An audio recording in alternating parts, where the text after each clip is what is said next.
Assalamualaikum warahmatullahi wabarakatuh. Kembali lagi di channel Kantong Official, mohon bantuannya untuk like, comment, share, dan subscribe agar tidak ketinggalan informasi dari kami. Terima kasih. Suasana politik nasional kembali memanas usai pernyataan mengejutkan dari Prof. Dr. Mahfud MD, mantan Menko Polhukam dan tokoh hukum yang disegani. Dalam sebuah forum akademik yang disiarkan secara luas, Mahfud MD mengungkapkan pandangannya terkait polemik yang terus dilontarkan oleh Roy Suryo, mantan Menteri Pemuda dan Olahraga yang belakangan ini kerap muncul dengan isu-isu kontroversial dan memicu keresahan publik. Kalau Roy Suryo terus dibiarkan menyebar hoaks, menyeret nama-nama tokoh nasional tanpa bukti, dan membuat gaduh hampir setiap minggu, saya kira sudah saatnya negara bersikap tegas. Kalau perlu, penjarakan seumur hidup, supaya Indonesia bisa istirahat dari kegaduhannya, ujar Mahfud dengan nada tegas. Pernyataan itu sontak membuat gempar. Media sosial langsung ramai membahasnya, sebagian besar mendukung Mahfud MD karena dinilai mewakili keresahan masyarakat. Tagar-tagar penjarakan Roy Suryo langsung memuncaki trending topik nasional. Mahfud menegaskan bahwa ucapannya bukan tanpa dasar. Ini bukan sekadar soal perbedaan pendapat. Ini soal provokasi yang terus-menerus dilakukan dengan motif pribadi, mencoreng nama baik, dan menghambat kerja-kerja negara, lanjutnya. Respons Roy Suryo, tak tinggal diam, Roy Suryo menggelar konferensi pers keesokan harinya. Dengan gaya khasnya, ia menyebut Mahfud sebagai tokoh tua yang frustrasi dengan keadaan negara. Namun respons publik justru berbalik. Banyak yang menilai Roy semakin kehilangan arah. Tak hanya tokoh politik, beberapa pakar hukum bahkan menyarankan agar Kejaksaan Agung mulai menyelidiki rekam jejak penyebaran hoaks yang kerap dilakukan Roy selama ini. Dukungan dari tokoh lain, beberapa tokoh lain juga angkat bicara. Ketua MUI bahkan menyebut, jika seseorang terus menyebar kebencian dan fitnah, itu bisa menjadi bentuk teror moral terhadap bangsa. Sementara itu, Presiden Prabowo tak memberikan komentar langsung, namun pihak istana menyatakan bahwa pemerintah mendukung penegakan hukum yang adil dan tidak pandang bulu. Akhirnya, desakan demi desakan mengarah pada pembentukan tim khusus di Kejaksaan Agung untuk menyelidiki semua kasus yang melibatkan Roy Suryo. Dalam waktu singkat, bukti-bukti digital dikumpulkan dan Roy pun dipanggil sebagai tersangka dalam sejumlah kasus ujaran kebencian, pencemaran nama baik, dan pelanggaran UU ITE. Dalam sidang yang disiarkan televisi nasional, Hakim memvonis Roy Suryo penjara seumur hidup, dengan pertimbangan bahwa tindakannya telah menimbulkan keresahan nasional, memecah belah masyarakat, dan memperburuk kepercayaan publik terhadap hukum. Saat dibawa ke tahanan, Roy sempat berteriak, "Saya dizalimi," tapi masyarakat menanggapi dengan tenang. Bagi mereka, keputusan ini adalah awal dari ketenangan baru. Dan Mahfud MD, ia hanya tersenyum kecil saat diwawancarai. Kebenaran akan selalu menemukan jalannya, ujarnya sambil melangkah pergi dari ruang sidang. Masyarakat, setelah vonis dibacakan dan Roy Suryo resmi dijatuhi hukuman penjara seumur hidup, berbagai reaksi bermunculan dari seluruh penjuru negeri. Tak sedikit masyarakat yang merasa lega. Selama bertahun-tahun, nama Roy Suryo dianggap simbol kegaduhan nasional, seorang yang selalu muncul dengan klaim bombastis, teori tak berdasar, dan tuduhan kesana-sini. Di media sosial, Twitter, Instagram, dan TikTok penuh dengan unggahan bernada satire. Meme-meme tentang Roy membanjiri lini masa. Salah satunya yang viral adalah gambar Roy Suryo di balik jeruji besi dengan caption, "Akhirnya Indonesia bisa tidur nyenyak." Tagar-tagar Indonesia tanpa Roy, tagar terima kasih Mahfud, dan tagar penjara untuk damai, menjadi trending selama 3 hari berturut-turut. Suara dari kampus dan akademisi, mahasiswa hukum dari beberapa universitas besar menyampaikan apresiasi kepada Mahfud MD karena berani menyuarakan kebenaran. Di Universitas Gadjah Mada, para dosen bahkan menyelenggarakan diskusi publik bertajuk ketegasan hukum untuk menjaga marwah bangsa, dengan Mahfud sebagai pembicara kehormatan. Ini momentum penting. Negara akhirnya menunjukkan bahwa kebebasan berpendapat bukan berarti bebas menyebar kebohongan, ujar salah satu dosen. Kalangan santri dan tokoh agama, para ulama dan santri yang selama ini resah dengan ujaran-ujaran Roy Suryo yang menyentuh isu sensitif agama turut mengucap syukur. Orang ini sering memelintir fakta agama demi sensasi, ujar seorang pengasuh pesantren di Jawa Timur. Beberapa santri mengadakan doa bersama sebagai bentuk syukur atas tersingkirnya fitnah dari ruang publik. Reaksi para korban fitnah, beberapa tokoh yang pernah difitnah Roy termasuk aktivis, artis, bahkan purnawirawan TNI turut bersuara. Mereka mengungkapkan bahwa selama ini hanya bisa diam karena tak ingin memperkeruh suasana. Tapi kini, mereka merasa keadilan telah ditegakkan. Dia pernah menuding saya punya ijazah palsu, tanpa bukti. Ini bukan sekadar lelucon, ini menyakiti nama baik keluarga saya. Kini dia menuai apa yang dia tabur, ujar seorang mantan menteri.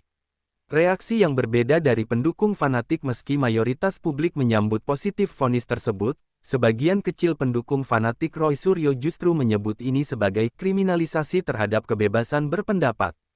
Namun sayangnya, mereka gagal membuktikan klaim-klaim Roy sebelumnya. Bahkan beberapa di antara mereka juga dipanggil sebagai saksi penyebar hoaks dan akun anonim yang terafiliasi dengan Roy. Efeknya terhadap kehidupan publik. Setelah Roy dipenjara, suasana media sosial menjadi lebih kondusif. Tidak ada lagi breaking news, ngawur yang meresahkan. Ruang digital terasa lebih sehat, dan banyak warganet menyampaikan harapan agar kasus Roy menjadi pelajaran nasional bahwa kebebasan berbicara harus diiringi dengan tanggung jawab hukum dan etika. Indonesia pun perlahan kembali tenang. Efek politik nasional setelah vonis Roy Suryo. Kasus Roy Suryo yang berujung pada vonis penjara seumur hidup bukan hanya menjadi peristiwa hukum semata, tapi juga menciptakan gelombang politik yang cukup besar di tanah air. Reaksi dari partai politik, elit nasional, hingga strategi oposisi mengalami perubahan drastis. Inilah efek politik yang ditimbulkan. Pukulan telak untuk oposisi yang tidak konstruktif. Beberapa kelompok oposisi yang sebelumnya menjadikan Roy sebagai juru bicara bayangan, merasa kehilangan figur provokator publik mereka. Selama ini, Roy kerap dimanfaatkan untuk melempar isu-isu liar agar bisa mengalihkan perhatian masyarakat dari keberhasilan pemerintahan. Dengan hilangnya Roy dari panggung publik, taktik lama tak lagi berjalan. Oposisi yang biasa menyerang lewat media sosial kini mulai mengalami kegamangan. Seorang analis politik menyebut, selama ini Roy menjadi pion untuk menyebarkan kebisingan. Sekarang mereka harus benar-benar bekerja dengan argumen nyata. Kemenangan moral pemerintahan Prabowo. Bagi Presiden Prabowo dan Ibu Negara Soeharto, kasus ini menjadi semacam pembuktian bahwa pemerintah tidak anti kritik, tetapi tidak bisa mentolerir fitnah dan kebohongan. Pemerintah dinilai berhasil menjaga ketegasan hukum, tanpa turun tangan langsung secara politik. Popularitas Prabowo meningkat di survei. Kepercayaan publik terhadap penegakan hukum juga naik tajam. Banyak kalangan netral yang sebelumnya apatis kini mulai bersimpati. Kembalinya Mahfud MD ke panggung politik. Pernyataan keras Mahfud MD yang menjadi pemicu awal vonis Roy Suryo membuat publik kembali melirik tokoh senior ini. Banyak yang menyuarakan agar Mahfud kembali aktif di kabinet atau bahkan menjadi ketua Komisi Etik Nasional untuk membersihkan institusi dari kegaduhan politis dan manipulasi hukum. Slogan baru muncul di kalangan akademisi. Kalau Mahfud bicara, negara bergerak. Pembersihan politik media sosial. Setelah kasus Roy, pemerintah dan DPR didorong untuk mempercepat regulasi baru soal disinformasi politik di media sosial. RUU Anti-Disinformasi dipercepat pembahasannya, dengan tujuan membendung penyebaran kebohongan yang sering digunakan untuk menyerang lawan politik secara brutal dan tidak berdasar. Banyak buzzer bayaran yang ketakutan. Beberapa dari mereka bahkan mulai menghapus jejak digitalnya, takut ditangkap sebagai bagian dari jaringan penyebar hoaks. Transformasi strategi komunikasi politik nasional. Partai-partai politik mulai berubah arah. Mereka yang sebelumnya mengandalkan serangan personal di medsos kini mencoba fokus pada narasi pembangunan, pendidikan, dan ekonomi. Publik dianggap sudah lelah dengan politik kebencian. Seorang ketua partai berkata, Roy Suryo adalah simbol dari era kegaduhan. Kita tidak boleh lagi memelihara figur seperti itu. Politik ke depan harus lebih sehat. Vonis Roy Suryo menjadi titik balik penting. Bukan hanya menutup karir politik seorang tokoh penuh kontroversi, tapi juga menjadi sinyal kuat bahwa era politik gaduh tanpa dasar perlahan berakhir. Indonesia mulai memasuki fase kedewasaan politik yang lebih bertanggung jawab, dengan Mahfud MD, Prabowo, dan publik yang makin cerdas, sebagai garda utamanya. Langkah baru Mahfud MD dari guru bangsa ke penjaga moral negeri. Setelah pernyataannya tentang Roy Suryo mengguncang negeri dan menginspirasi vonis penjara seumur hidup bagi sang tokoh kontroversial, Mahfud MD kembali dieluk-elukan publik sebagai penjaga akal sehat demokrasi, namun Mahfud tak ingin larut dalam pujian. Ia segera merancang langkah-langkah strategis berikutnya, bukan untuk kekuasaan, tapi untuk memperkuat fondasi moral dan hukum bangsa. Menolak jabatan menteri, memilih lembaga independen. Presiden Prabowo secara terbuka menawarkan Mahfud posisi strategis di Kabinet Ketua Dewan Pertimbangan Presiden atau bahkan Menteri Senior Bidang Hukum dan Konstitusi. Namun, Mahfud dengan halus menolak. Saya lebih berguna sebagai penjaga jarak dari kekuasaan. Saya ingin berdiri di antara rakyat dan penguasa, menjadi jembatan nurani, katanya dalam wawancara eksklusif. Sebagai gantinya, Mahfud mengusulkan pembentukan lembaga baru bernama Majelis Etika Nasional, sebuah badan independen yang bertugas mengawasi etika pejabat publik, elit politik, dan media. Presiden Prabowo menyetujuinya. DPR pun mengesahkan pembentukan lembaga itu dengan Mahfud MD sebagai ketua pertamanya. Revolusi etika politik. Di bawah kepemimpinan Mahfud, Majelis Etika Nasional langsung tancap gas. Mereka membongkar banyak kasus pelanggaran etika yang selama ini tak tersentuh hukum, mulai dari politik uang, kampanye kebohongan, hingga penyalahgunaan media sosial oleh elit partai. Dalam waktu 3 bulan, lebih dari 15 politisi ternama mendapat sanksi etik berat, termasuk larangan tampil di publik selama 5 tahun. Rakyat bersorak, kredibilitas Mahfud melonjak. Tokoh-tokoh politik yang bersih mulai bermunculan dan didorong rakyat untuk tampil menggantikan yang lama. Gerakan Nasional Literasi Hukum dan Etika. Tak puas dengan kerja internal lembaga, Mahfud meluncurkan program besar-besaran. Gerakan Nasional Etika Publik, bekerja sama dengan kampus, pesantren, dan media. Ia mendatangi pesantren-pesantren di Jawa, sekolah-sekolah di Papua, hingga forum-forum pemuda di Medan dan Makassar.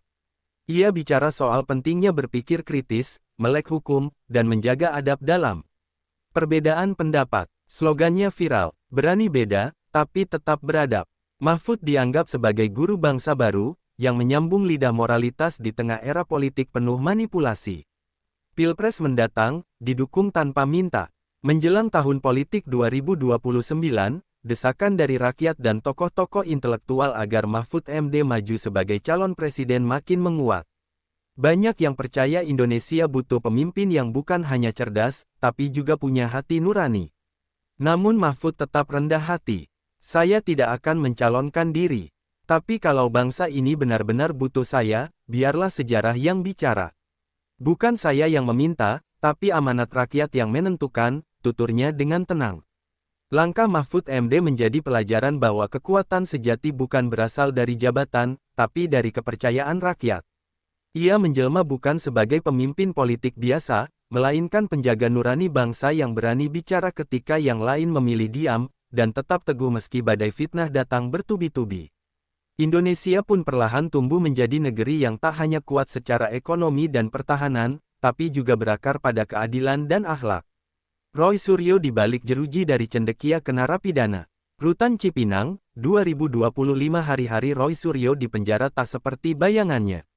Dulu ia dikenal sebagai pakar telematika mantan menteri, dan tokoh publik yang sering tampil di layar kaca. Kini, ia mengenakan baju tahanan oranye, tinggal di sel sempit berukuran 2x3 meter, tanpa sinyal, tanpa mikrofon, dan tanpa panggung. Kesulitan menyesuaikan diri. Di minggu-minggu pertama, Roy terlihat gelisah. Ia mengeluh soal makanan, air mandi yang dingin, dan kasur tipis. Berkali-kali ia meminta agar diberikan fasilitas khusus karena statusnya sebagai mantan pejabat negara. Namun petugas lapas menolak mentah-mentah. Di sini semua sama. Hukum tak lagi mengenal jabatan, kata kepala lapas dengan tegas. Roy mulai terlihat frustrasi. Ia sempat mogok makan, berharap ada perhatian media. Tapi tidak ada satupun stasiun televisi yang meliput. Tak ada tagar yang membelanya. Dijauhi sesama narapidana. Roy menyangka ia akan disambut hangat oleh para narapidana karena popularitasnya. Tapi kenyataannya berbeda. Sebagian besar penghuni lapas justru menganggap Roy sebagai penyebar fitnah kelas atas yang membuat gaduh negeri. Lu yang bikin negara kayak gini makin rusak. Udah masuk sini, jangan banyak gaya, kata seorang narapidana kasus korupsi kelas kakap yang dulu pernah difitnah Roy. Sejak itu, Roy memilih menyendiri. Ia duduk di sudut sel, menulis catatan harian di balik lembar-lembar kertas bekas. Beberapa petugas menemukan catatan itu bertajuk, "Saya dikambing hitamkan sejarah." Keluarga menjauh. Istri dan anak-anak Roy hanya datang menjenguk sekali, itu pun dengan wajah dingin. Sang istri tak banyak bicara, hanya menyerahkan tas berisi pakaian dan beberapa buku. "Kau tak pikirkan kami saat bicara sembarangan di luar. Sekarang kami harus menanggung malu," kata istrinya sambil menunduk. Sejak itu, Roy tak pernah dijenguk lagi. Ia pun mulai menyalahkan semua orang, media, Mahfud MD, bahkan mantan partainya. Tapi semakin hari, rasa marah itu berubah menjadi kesepian yang membeku. Refleksi dan penyesalan. Dalam malam-malam sunyi, Roy mulai membaca buku-buku filsafat dan tafsir. Ia tampak mulai merenung. Seorang ustadz lapas pernah melihat Roy menangis sendiri saat mendengar ayat Al-Quran dibacakan dalam pengajian. "Mungkin saya terlalu sombong. Mungkin saya pikir saya kebal hukum," ucap Roy pelan pada seorang sipir. Namun belum ada tanda ia benar-benar bertobat. Ego sebagai tokoh publik yang dizalimi, masih melekat kuat. Ia masih menulis surat-surat panjang, berharap suatu hari nanti dunia mendengar versinya. Akhir dari keheningan. 3 bulan sejak divonis, media lupa akan namanya. Tak ada berita baru tentang Roy Suryo. Ia lenyap dari panggung nasional, sepi dari sorotan, dan tenggelam dalam nasibnya sendiri. Satu-satunya tempat ia masih disebut hanyalah buku catatan Mahfud MD tentang sejarah kegaduhan digital Indonesia. Roy Suryo kini hanyalah salah satu narapidana, di antara ribuan lainnya tak lebih. Apa yang dahulu tampak seperti kekuasaan di dunia maya, ternyata rapuh di dunia nyata. Roy Suryo telah memanen badai dari benih kebohongan yang ia tabur selama bertahun-tahun. Kini, ia duduk di balik jeruji, sendiri, ditinggal, dan perlahan-lahan dilupakan.